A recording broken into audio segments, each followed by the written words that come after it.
Yang sempat terpotong tadi ya Pak Arfan ya, Ya, bicara tentang psikologi positif yang ternyata memang, ini sudah banyak ya, para ilmuwan-ilmuwan yang punya penelitian dan juga berfokus kepada hal tersebut yang ternyata nih ada sedikit perbedaan ya dengan ilmu psikologi sebelumnya, yaitu yang fokus pada mental illness, tapi sekarang mungkin ilmu-ilmu psikologi positif ini lebih ke mental health-nya. Karena mental tuh perlu dikelola dengan baik gitu ya, seperti juga kesehatan fisik kita, mental juga harus dikelola dengan baik. So mungkin Pak Arfan boleh dilanjutkan gitu ya, ya, bagaimana sebenarnya penelitian-penelitian yang sudah dihasilkan dari ilmuwan-ilmuwan tentang psikologi positif ini? Silakan. ya. Terima kasih banyak Audrey ya. Jadi kalau paradigma sebelumnya itu melihat psikologi sebagai sebuah ilmu, sebagai sebuah alat ya untuk mengobati orang-orang yang sakit ya atau istilahnya saya tadi adalah mental illness gitu Mhm, ya. Kemudian banyak ilmuwan yang kemudian berpikir mestinya psikologi ini orientasinya bukan hanya ke masa lalu ya, tapi juga bisa ke masa depan, menciptakan hidup yang lebih berkualitas, yang mhm. lebih bahagia, yang lebih bermakna gitu. Nah kemudian muncullah ya ilmuwan-ilmuwan seperti Abraham Maslow. Itu kan seringkali kita kenal tuh. Iya. Tapi juga sering disalahpahami yang namanya Abraham Maslow ini ya, dengan teori hierarchy of needs itu. Ada 5 kebutuhan manusia itu ya. Ini banyak dibahas di perusahaan-perusahaan tapi sering disalahpahami itu yang namanya hierarchy of needs.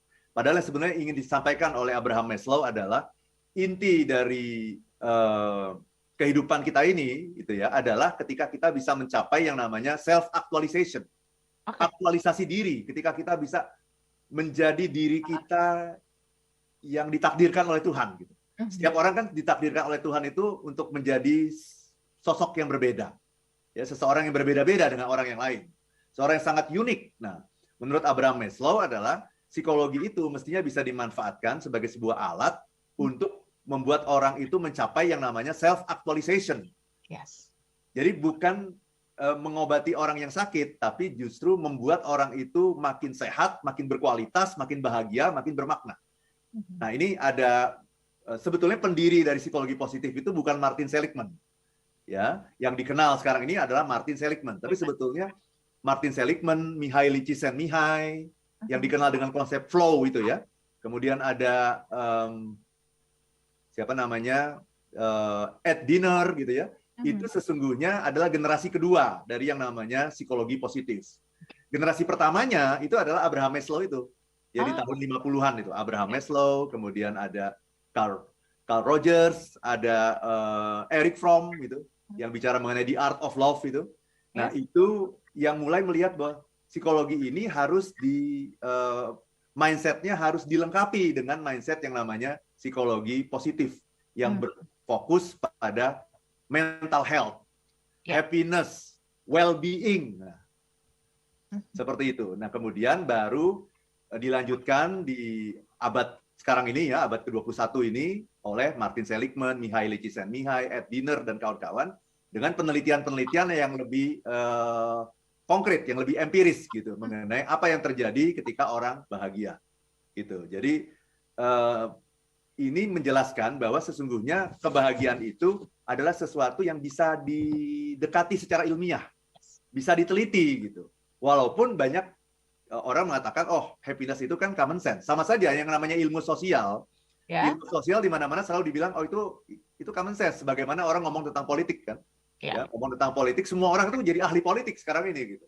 Mhm. Ya karena politik itu ya bisa bisa diomongin gitu, Yes. berbeda dengan yang sifatnya eksakta misalnya. Semua ilmu sosial itu semuanya common sense, tetapi pertanyaannya adalah apakah kita bisa meramalkan perilaku dengan ilmu itu? Mhm. Apakah kita bisa memanfaatkan ilmu itu untuk meningkatkan kualitas hidup kita gitu? Nah, happiness itu sesungguhnya adalah sebuah ilmu yang kalau kita pelajari, kalau kita baca penelitian-penelitiannya itu. Jadi kita harus baca penelitian, baca jurnal gitu. Ya, ya. Lihat penelitian, misalnya orang mengatakan begini, kalau kamu bersyukur, maka kamu akan bahagia. Ya. Nah, itu namanya pengetahuan. Oke. Itu namanya asumsi. Itu namanya hipotesa gitu. Ya, tapi apa benar orang yang bersyukur itu bahagia? Nah, kita harus yang namanya ilmu itu harus dibuktikan gitu. Yes. Makanya ada orang yang namanya Robert Emmons. Aha. seorang profesor di University of California yang selama 30 tahun, Audrey. Selama 30 tahun dia spesial membahas, meneliti mengenai bersyukur. Oh. Bayangkan itu ya, bersyukur saja itu diteliti selama 30 tahun oleh orang yang namanya Robert Emmons gitu. Sampai dia bisa menemukan bahwa bersyukur itu ada macam-macam tingkatannya. Ternyata orang itu kalau orang hanya bisa bersyukur ketika dia mengalami rahmat, ya, mendapatkan banyak kebaikan, itu belum apa-apa dibandingkan ada orang yang bisa bersyukur karena mengalami musibah gitu. Nah, itu tingkatnya sudah lebih tinggi lagi. Nah, tapi dia ngomong seperti itu bukan hanya sebagai sebuah common sense gitu. Karena semua orang juga akan mengatakan begitu gitu. Dia mengatakan seperti itu sebagai sebuah hasil penelitian yang dia lakukan selama 30 tahun. Ya, bahkan dia meneliti misalnya contoh orang yang menjadi korban dari 9/11 itu. Ya, ketika World Trade Center dan sebagainya itu diserang oleh teroris dan sebagainya, kemudian dia melakukan penelitian terhadap orang-orang yang selamat. Itu bagaimana itu? Ternyata orang-orang yang selamat itu, ya menurut Robert Emmons itu tingkat kebersyukurannya menjadi lebih tinggi. Gitu. Ya, karena dia merasa, iya ya, ternyata saya bisa menemukan Tuhan pada saat-saat yang kritis seperti itu. Nah itu diteliti gitu. Ya, sehingga ketika dia mengatakan seperti itu bukan sebuah hipotesa, bukan sebuah asumsi, tetapi ini loh hasil penelitiannya gitu. Wow. Gitu, jadi ketika kita bicara mengenai ilmu, ya ilmu itu tentu saja harus memenuhi syarat-syarat gitu sebagai sebuah ilmu. Harus objektif, ya artinya ada objek kajiannya. Kalau kita bicara happiness kan, happiness itu sesuatu yang ada objek kajiannya, bagaimana meningkatkan kualitas hidup kita gitu ya. Kemudian ada metodenya, yang kedua, metodis. Apa itu metodis? Untuk menemukan kebenaran itu, kita harus menggunakan cara-cara tertentu yang disepakati gitu. Ya. Yang ketiga, sistematis. Apa itu sistematis? Teratur, ada runutan-runutannya dan logis gitu. Dan yang keempat, yang namanya universal. Apa itu universal? Universal adalah kebenaran, memiliki kebenaran yang bersifat umum. Bukan hanya kebenaran yang berlaku untuk sekelompok orang tertentu atau kondisi tertentu gitu. Jadi happiness itu sesungguhnya adalah sesuatu yang memenuhi 4 persyaratan ilmu itu. Sesuatu yang objektif, metodis, sistematis, dan universal. Nah, itulah kenapa happiness itu disebut sebagai sebuah ilmu. Dia bisa memenuhi syarat-syarat itu, bisa didekati dengan cara-cara yang ilmiah, dengan cara-cara yang sistematis dan empiris gitu. Ya. Jadi ini mungkin membukakan mata kita ya, Pak Arfan ya, bahwa memang ya kebahagiaan itu bukan sekedar common sense, datang begitu aja, kita berdoa sama Tuhan dapat kebahagiaan gitu ya, tapi juga hal-hal yang bisa dipelajari, bisa diciptakan gitu ya. Dan bisa dijelaskan gitu. Bisa dijelaskan, benar. Jadi, kalau kita belajar agama ya, kita belajar agama, saya kira dalam ajaran agama apapun ya selalu disampaikan bahwa kalau kamu mau bahagia, kamu harus bersyukur. Dan kalau dalam agama Islam kan ada sebuah ayat itu yang kan kalau kamu bersyukur, maka nikmatku akan aku tambah, kata Tuhan begitu. Tapi kalau kamu kufur, maka azabku akan sangat pedih gitu. Nah, itu kan hanya sebuah statement gitu, ya. Peran dari yang namanya ilmu happiness itu adalah harusnya ilmu happiness itu bisa menjelaskan gitu. Ya, yang namanya kalau kita bersyukur itu nikmatnya akan bertambah itu kayak apa sebetulnya itu? Konkretnya seperti apa itu? Ya, kemudian penelitiannya seperti apa itu yang seperti itu? Ya, karena kalau kita bicara agama itu kita hanya bicara keyakinan kan? Agama itu kan adalah keyakinan. Jadi, ini ada ayat dalam Al-Qur'an seperti itu. Maka kita sebagai orang beriman kita meyakini itu. Tetapi sesungguhnya sebagai manusia kita membutuhkan penjelasan yang rasional gitu. Gimana ya caranya? Nah, Robert Emmons menjelaskan itu. Robert Emmons menjelaskan karena selama 30 tahun yang dia pelajari itu cuma satu. Dia ahli psikologi positif, tapi yang dia pelajari selama 30 tahun cuma satu. Itulah yang namanya bersyukur. Maka dia bisa menjelaskan itu ayat tadi itu, ayat Quran itu, bahwa ketika kita bersyukur maka nikmat akan bertambah, ketika kita kufur maka azab Tuhan akan sangat pedih. Itu bisa dijelaskan dengan ilmiah, dengan empiris, dengan penelitian-penelitian yang terkini oleh orang yang namanya Robert Emmons itu. Sehingga akhirnya kita menjadi lebih yakin, bahkan pada ajaran agama kita masing-masing gitu. Oh iya, benar. Benar. Karena bisa dijelaskan gitu, Iya, iya. secara ilmiah. Bisa dijelaskan ya menjadi tambahan juga ya mungkin, oh iya sebenarnya, happiness ini ternyata bisa dipelajari gitu ya, ada ilmu khususnya. Oke, nanti kita juga akan bahas ini ada satu pertanyaan menarik mungkin aku bacakan dulu Pak Arfan. Silakan, Eee, Audrey. dari channel YouTube kita dari Hilmi Aunu, "Pak Arfan orang yang berpendidikan tinggi apakah memiliki ilmu juga untuk bisa bahagia?" Nah, Oke, ini juga menarik ya. ya. Apakah, itu akan mengikuti atau justru memang kita harus seeking gitu ya, harus mencari atau mempelajari dengan khusus supaya kita juga bisa menciptakan kebahagiaan dalam hidup kita, bukan dengan ya tadi, satisfying ataupun comfort ataupun pleasure gitu ya. Kita akan bahas setelah yang satu ini, pastikan Anda tetap bergabung bersama kami di 0812 11 12 959, kami jeda sesaat. Terus kembali dalam sesi terakhir ya, pagi hari ini, menjadi topik yang cukup menarik ya, tidak cuma untuk small listeners tapi juga untuk Audrey gitu ya. Ternyata ada gitu ya ilmu yang mempelajari happiness sehingga kita juga bisa menciptakan kebahagiaan versi kita masing-masing, tapi dengan konteks yang tepat seperti itu ya. Oke, Pak Arfan, ini, menjadi pertanyaan yang menarik dari channel YouTube kita ya, tadi sudah sempat, Audrey bacakan, Pak Hilmi. Kira-kira orang-orang yang mungkin pintar, cerdas di kantor dengan jabatan-jabatan tinggi gitu ya, leader, ini apakah juga punya ilmu happiness yang baik gitu ya, ilmu happiness yang tepat gitu? Pak Arfan, monggo Pak Arfan. Eee, nggak tahu saya ya, tapi Oke, yang pasti happiness itu jarang dipelajari gitu. Ya, oke. karena happiness itu dianggap sebagai sesuatu yang terjadi begitu saja. Iya kan? Yang Mhm, namanya gembira, yang namanya senang itu kan terjadi begitu saja kan? Ketika ada iya, yang memberi kita hadiah, ada mhm, yang memberi kita senyuman, kita mendapatkan keberuntungan, kita mendapatkan apa yang kita inginkan gitu kan? Itu kemudian kita mengatakan, ya itulah kita menjadi bahagia, gembira, senang gitu. mhm, Jadi itu sesuatu yang terjadi begitu saja gitu. Nah, ini yang berusaha kita luruskan kan dengan smart happiness ini kan, bahwa happiness itu ada ilmunya gitu. iya, Ya, dan kita perlu mengetahui itu bukan sebuah sekedar common sense gitu.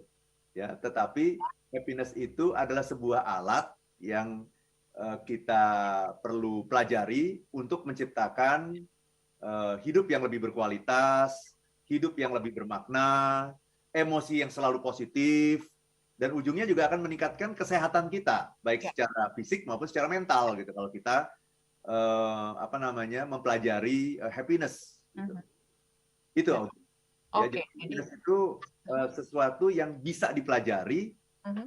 dan berlaku universal gitu, berlaku umum gitu, bukan hanya untuk situasi tertentu saja. Oke. Jadi orang yang berpendidikan tinggi itu belum tentu gitu ya punya ilmu, untuk bisa bahagia gitu ya, kecuali mereka mungkin sudah mempelajarinya terlebih dahulu seperti itu. Tidak ada hubungannya dengan pendidikan gitu. Bahkan orang Benar, yang pendidikan tinggi kan sering kali menganggap semuanya udah beres gitu dengan pendidikan, yes. ya kan? Iya, iya. Karena, apa ya, nyambung juga Pak Arfan sama, polling yang Audrey sampaikan di channel YouTube kita gitu ya.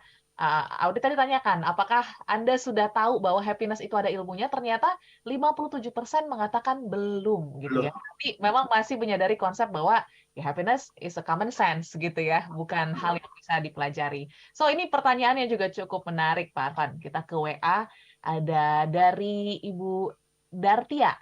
Ibu Dartia menanyakan, kalau happiness itu ada ilmunya, terus kita harus belajar kemana, Pak Arfan? Oke. Silakan. Salah satunya adalah mendengarkan smart happiness ini. Oke. Salah satunya karena dalam smart happiness ini kita tidak membahas kebahagiaan yang common sense. Iya. Ya. Jadi saya selalu mencari bukti-bukti ilmiahnya apa gitu, bukti-bukti empirisnya apa, penelitiannya apa. Jadi kalau kita bahas sebuah topik misalnya, salah satu contohnya bahas mengenai bersyukur misalnya, Iya. kita akan membahas itu bukan sekedar mengatakan bahwa orang yang bersyukur itu akan bahagia, tapi apa penjelasannya itu apa gitu, bahwa bersyukur itu akan membuat apa yang terjadi pada otak kita ketika kita bersyukur. Mhm. Kalau kita sudah bicara otak itu nanti kita akan bicara mengenai neuroscience berarti. Iya. Ya, karena ketika kita mengalami kebahagiaan gitu ya, maka neuron-neuron dalam otak kita akan berinteraksi dan nanti akan menghasilkan neurotransmitter. Nah, Mhm. ini diteliti oleh para ahli neuroscience mengenai yang namanya neurotransmitter ini. Apa sih? Ada 4 neurotransmitter yang terjadi ketika kita bahagia. Ya, Yang pertama namanya dopamin, kemudian Oke. ada endorfin, ada serotonin, ada oksitosin. Nah, ini hormon-hormon atau neurotransmitter yang akan dilepaskan oleh otak kita ketika kita bahagia. Berarti sesungguhnya otak kita ini bahkan merupakan sebuah apotik hidup, Audrey. Oke. Apapun yang kita butuhkan sebetulnya bisa kita ciptakan gitu, hanya dengan berpikir yang positif. Gitu. Tapi ketika kita berpikir yang negatif, ketika kita stres, maka otak kita itu akan melepaskan misalnya zat-zat seperti kortisol misalnya, yang berbahaya bagi kesehatan. Gitu. Jadi ini pendekatan kalau bicara mengenai happiness ini sebetulnya sumbangan dari banyak ilmu. Ya, yang terbanyak, yang terpenting menurut saya adalah psikologi positif. Tapi juga ada ilmu-ilmu yang lain gitu. Ya, misalnya filsafat misalnya itu juga memberikan kontribusi ketika kita membahas mengenai happiness. Karena dalam filsafat kan selalu dibahas apa yang ada di balik segala sesuatu kan. Iya. Ya, manusia ini melakukan apapun dalam hidupnya ini ujungnya apa sih gitu. Itu kan dibahas dalam filsafat. Nah, ujung dari semuanya ternyata adalah mencari kebahagiaan gitu. Apapun yang kita lakukan, Audrey, ya, apapun, sekecil apapun, bahkan pergi ke toilet saja, gitu, itu ujungnya adalah mencari kebahagiaan sebetulnya. Lega gitu ya. Itu mungkin jadi efek yang muncul ya. Nah, itu kontribusi dari ilmu filsafat yang melihat apa yang ada di balik segala sesuatu. Termasuk tadi yang saya sampaikan itu neuroscience itu juga memberikan sebuah kontribusi yang cukup penting gitu ketika kita membahas mengenai happiness, karena ternyata happiness itu selalu terkait dengan otak. Nah, ini sekali kan kita mengatakan happiness itu adalah kalau ini seperti yang kita bahas minggu lalu ya, kalau punya ini, kalau keinginan saya tercapai, jadi happiness itu adanya di luar kan. Padahal penelitian dalam neuroscience membuktikan happiness itu adanya di dalam. Bahkan lebih spesifik lagi, ketika kita bahagia, maka otak kita akan melepaskan neurotransmitter yang namanya itu tadi dopamin, endorfin, serotonin, oksitosin gitu. Jadi itu membuktikan bahwa happiness itu adanya di mana? Di dalam gitu. Jangan mencari happiness di luar, tapi mari kita cari happiness ke dalam. Nah, yang ngomong seperti itu ya bukan orang biasa, tapi para neuroscientist yang melakukan penelitian. Awalnya penelitiannya bukan tentang happiness gitu, tentang bagaimana neuron-neuron dalam otak kita ini bekerja. Tapi ujungnya ketemunya itu, bahwa orang yang bahagia, orang yang selalu berpikir positif, orang yang selalu optimis, itu otaknya akan melepaskan zat-zat yang membuat dia menjadi lebih bahagia. Gitu. Oke. Nah, mungkin kita satu lagi ya, Pak Arfan ya. Kita ke WA ini dari Pak Andrew. Selamat pagi Pak Andrew yang menanyakan ternyata happiness ini mirip-mirip konsepnya dengan optimisme. Apakah benar, Pak Arfan? Ya, optimisme itu ada dalam happiness. Oke. Ya. Jadi orang yang optimis itu apa sih? Orang yang optimis adalah orang yang sudah mencapai apa yang dia impikan, bahkan sebelum dia ngapa-ngapain. Oke. Mencapai apa yang dia inginkan, bahkan sebelum dia melakukan apapun. Kenapa bisa begitu? Karena everything in the world is created twice. Segala sesuatu di dunia ini diciptakan 2 kali. Pertama secara mental, kedua secara fisik. Nah, orang yang optimis itu sudah mencapai impiannya secara mental, udah nyampe dia. Dia mau pergi haji. Ya, orang yang optimis itu dia sudah sampai di Baitullah, sampai di Mekah dia secara mental. Nah, kalau sudah sampai secara mental, secara fisiknya gampang nanti. Ya, mulai dari ngumpulin uang, menabung dan sebagainya, siap-siap. Nah, itu adalah persiapan secara fisik. Kenapa lebih gampang? Karena secara mental udah nyampe duluan di sana gitu. Nah, itulah yang namanya orang yang optimis. Nah, orang yang optimis itu akan selalu mencapai apa yang dia impikan. Jadi itu namanya sukses kan, ketika kita mendapatkan apa yang kita inginkan itu namanya sukses. Nah, optimis itu adalah bagian dari happiness gitu. Kenapa? Karena kita sudah belum apa-apa pun, kita udah sampai di sana, sudah bisa melihat semua yang ada di sana, sudah bersyukur, sudah keluar air mata. Tapi udah sampai di sana, udah keluar air mata. Aku mendapatkan ini nih. Alhamdulillah akhirnya aku nyampe juga nih di Mekah gitu. Padahal belum ngapa-ngapain. Jadi optimisme adalah bagian dari happiness gitu ya, perasaan-perasaan positif yang bisa kita ciptakan, yang bisa kita munculkan kalau kita punya ilmunya gitu mengenai itu. Ya, jadi untuk mendapatkan ilmu-ilmu tentang happiness gitu ya. Tidak hanya mungkin dari siaran Smart Happiness, juga mungkin mengikuti seminar ataupun workshop dari Pak Arfan. Ada update Pak Arfan mungkin yang terbaru yang bisa diikuti Smart Listeners untuk mendapatkan ilmu-ilmunya? Silakan. Ya, terima kasih banyak Audrey. Ya, saya banyak membantu perusahaan, sejauh ini sudah 400 perusahaan di Indonesia untuk menciptakan happiness di perusahaan. Bagaimana menciptakan tim yang happy, bagaimana menciptakan optimisme dalam bekerja. Nah, itu maka program kita macam-macam, Audrey. Mulai dari namanya installing optimism, bagaimana install ini optimisme di dalam diri kita. Ada happiness in difficult time, bagaimana dalam situasi sulit. Aneh ya, situasi sulit harus bahagia. Karena apa? Karena kalau udah situasinya sulit, kita nggak bahagia, itu udah selesai. Tapi situasi sulit, krisis, jalan buntu, tapi selama kita berbahagia, masih bahagia, itu kita masih punya hope, masih punya harapan. Pintu-pintu rezeki di bumi dan di langit masih terbuka untuk kita, selama kita masih punya harapan. Ya.